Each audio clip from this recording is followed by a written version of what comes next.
Have you ever wondered, could one of the most powerful empires in history have slowly poisoned itself because of the very water system it built?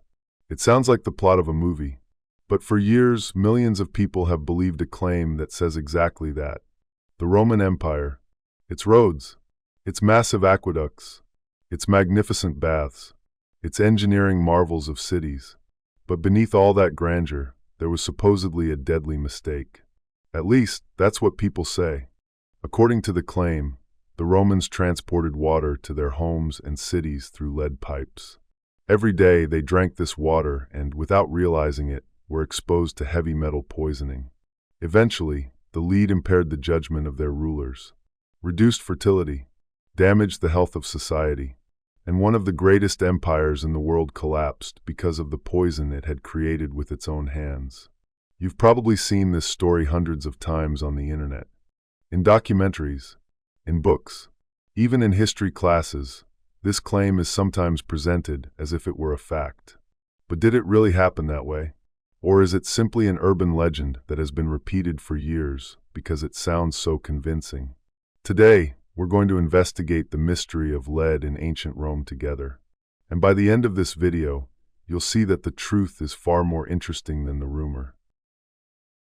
About 2,000 years ago, Rome was one of the most advanced cities the world had ever seen. Its population had exceeded 1 million. Supplying clean water to a city of that size every single day would be considered a challenge even with today's technology. But Roman engineers accomplished it. Fresh spring water flowing from the mountains was carried for miles through aqueducts built atop massive stone arches before reaching the city. Some of those aqueducts are still standing today, proving just how advanced Roman engineering truly was. Once the water reached Rome, it was distributed to baths, fountains, gardens, toilets, and the homes of wealthy citizens. Similar systems were built throughout many cities of the empire. That's why some historians say Rome's greatest achievement wasn't its army, it was its water engineering. However, there was one detail about this system that attracted attention. Many of the pipes used to distribute water were made of lead, known in Latin as fistulae. And this is where the entire debate begins. Today, we understand the effects of lead on human health very well. Lead accumulates in the body. It affects the brain. In children, it can cause developmental disorders. In adults, it can lead to memory problems, kidney disease, nervous system disorders, and fertility issues. That's why leaded gasoline was banned in the modern world. Lead-based paints have largely been phased out, and lead pipes have been replaced in drinking water systems. So when people look back at ancient Rome, they reached a simple conclusion. If Rome had thousands of miles of lead pipes, then the people must have been constantly poisoned. At first glance, it seems perfectly logical. But history and science are often far more complicated than they first appear. During the 1970s and 1980s, several researchers proposed a fascinating theory.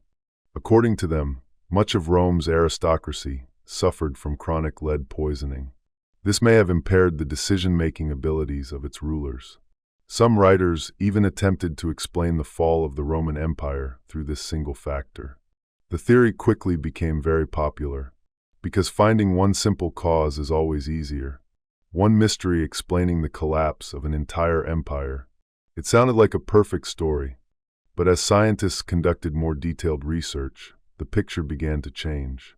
Rome's drinking water generally came from mountain springs. These spring waters were rich in calcium. As water flowed through the lead pipes, a thick layer of mineral deposits gradually formed on the inside of the pipes.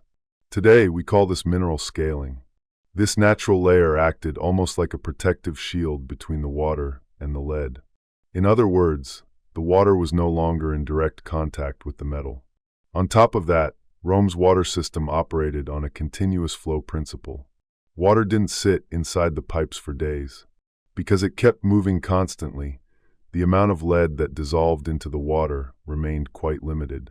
Modern research suggests that in many regions, lead levels in Rome's drinking water may not have been nearly as high as once believed. So the mere existence of lead pipes doesn't automatically mean there was a large-scale public health disaster. But the story doesn't end there, because the Romans' relationship with lead wasn't limited to water pipes. The most interesting part actually begins in the kitchen. The Romans loved wine, not just as an alcoholic beverage, but as an essential part of daily life. Some producers boiled grape juice in lead containers. The reason was surprisingly simple. During this process, lead acetate formed, making the juice taste sweeter. Today, this substance is sometimes called sugar of lead. At the time, people had no idea it was poisonous. To them, it simply made better tasting wine. And this is why some scientists believe the Romans may have consumed far more lead from wine than from drinking water. The risk was especially high among the wealthy elite, who frequently consumed expensive wines, because this production method appears to have been more common in premium wines. That creates an interesting possibility. Perhaps those at the greatest risk weren't ordinary citizens, but Rome's upper class. Can we actually prove it? And that's where things become difficult. For years, archaeologists have studied Roman skeletons. They've searched bones and teeth for traces of lead. Some samples do show elevated lead levels. However, these findings don't represent the entire Roman population. And people weren't exposed to lead only through water and wine. They could also encounter lead through cosmetics, cooking utensils, mining, metalworking, and many other aspects of everyday life. So determining exactly where the lead found in bones came from is extremely difficult. That's why scientists are cautious about making definitive conclusions. But what about the fall of Rome? Could lead really have brought down the empire? Today, the overwhelming majority of historians reject that idea, because Rome's decline was an extraordinarily complex process that unfolded over centuries. Economic crises, heavy taxation, civil wars, power struggles, deadly epidemics, a weakening military, the inability to defend its borders, pressure from barbarian tribes, and political instability. All of these were happening at the same time. Reducing the collapse of such a vast empire to a single cause would oversimplify historical reality. Even if lead played a role, it was probably just one factor among many. Not the first cause, and certainly not the biggest one. In fact, this story teaches us something even more important. History is rarely simple enough to be explained in a single sentence. Rome fell because of lead. It's a memorable statement, easy to understand, easy to share. But the truth is far more complicated. Yes, the Romans used lead.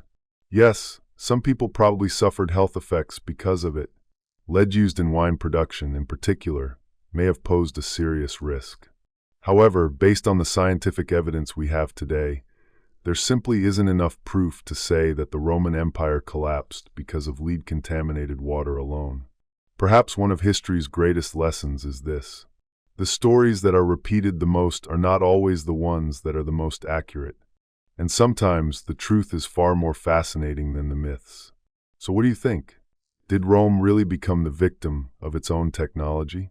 Or is the lead theory simply a compelling legend that has been told for centuries?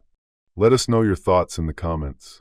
If you like stories where you say I've never heard this before, don't forget to subscribe to the channel and like the video. See you in another room of history.